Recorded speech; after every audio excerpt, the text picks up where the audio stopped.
नमस्कार दोस्तों, study with Gautam में आपका स्वागत है। आज हम लोग बात करेंगे एंशिएंट हिस्ट्री के टॉपिक दक्षिण भारत के इतिहास।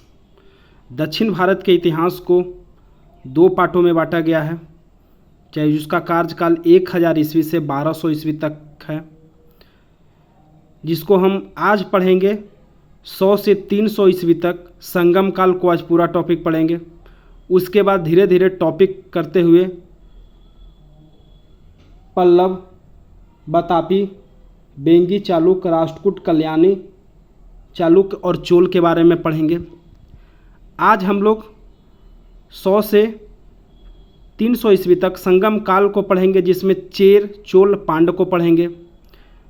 संगम काल होता क्या था इसके बारे में पढ़ते हैं।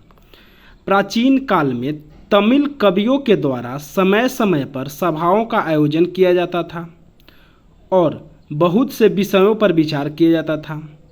इन सभाओं को संगम के नाम से जाना जाता था। 100 से 250 ईस्वी के बीच में 3 सभाओं का आयोजन हुआ, ठीक किया गया था। इसीलिए इतिहास में इसे संगम काल के नाम से जाना जाता है। मदुरै, कपाटपुरम में इन सभाओं का आयोजन किया गया था।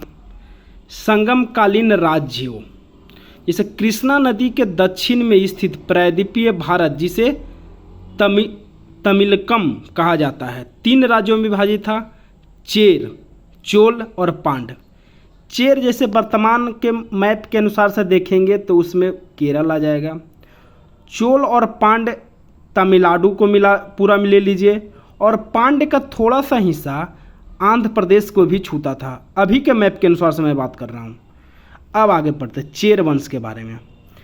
चेर वंश पांड्यों के उत्तर पश्चिम में कोचीन, दक्षिण मालाबार क्षेत्र में फैला हुआ था।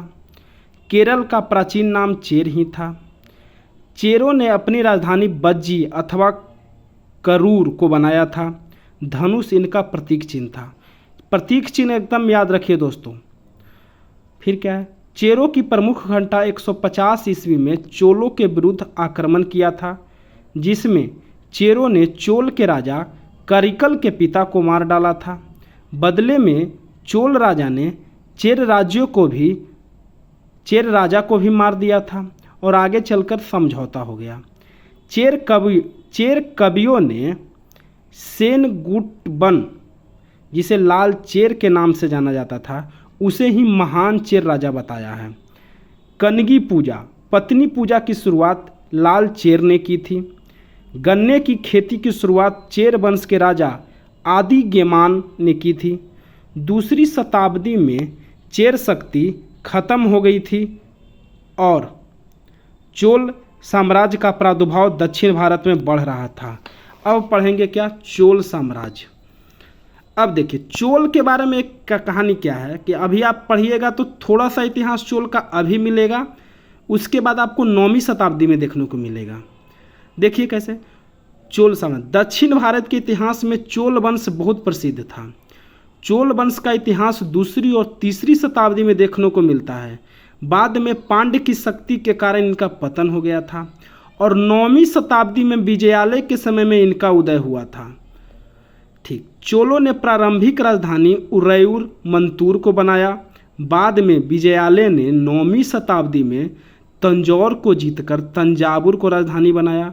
चोलों का प्रतीक चिन्ह बाघ था। चोल राज्यों को ही कोरोमंडल के नाम से जाना जाता है।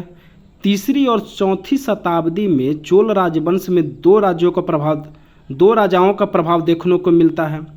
कौन कौन है, करिकल और एल्लारा।